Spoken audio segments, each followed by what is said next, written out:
them, which did not start off very well. There was a long period of trial and error and crashing and exploding.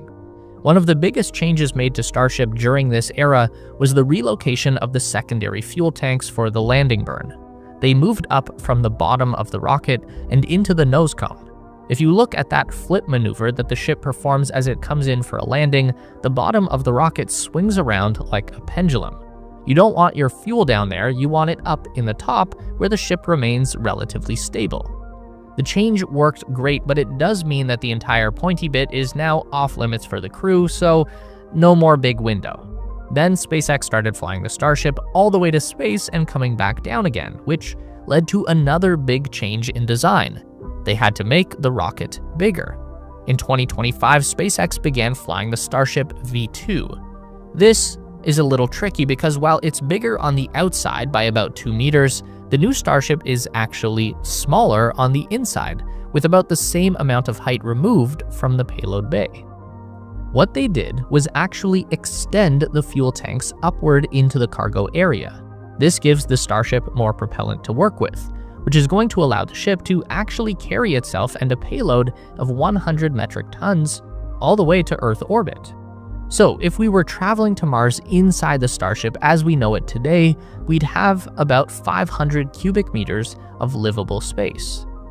Now, that's half of the original concept, but it's not small either. The International Space Station offers about 900 cubic meters of internal volume spread out over a claustrophobic maze of narrow passageways, and the station is permanently inhabited by a crew of 7 people. It's even held up to 13 at one time. So, how many people could we reasonably fit into a Starship V2 for the round trip to Mars and back again? Well, lucky for us, NASA went ahead and commissioned a study on this very topic back in the year 2013. They found that for a crewed mission to Mars, with an estimated duration of 2.5 years, each person would need a minimum of 25 cubic meters.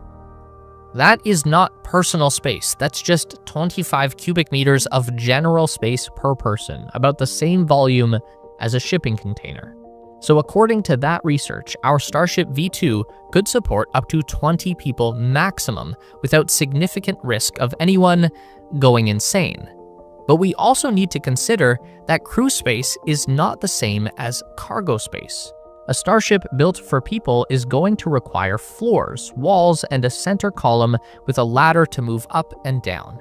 Then the entire lower level of our Starship habitat is going to be dedicated to an airlock and cargo bay because at some point, hopefully, we will land on Mars and head down to the surface.